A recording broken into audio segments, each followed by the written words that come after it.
সাহিল বাড়ি যাবো না? তুমি বাড়ি যাবো না? চলো, তোমার আপা নিচে আছে, দেখার জন্য এসছে। তাড়াতাড়ি সুস্থ হও, বাড়ি যেতে হবে।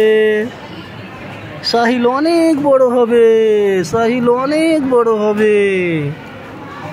সাহিল বড় হয়ে ডাক্তার হবে, ওই জন্য অনেক দায়িত্ব সাহিলের।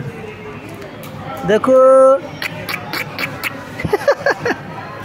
কত হাসি, কত হাসি সাহিলের। কি হয়েছে তোমাকে? কিচ্ছু হয়নি, তুমি ভালো হয়ে যাবা, তোমাকে কিচ্ছু হয়নি।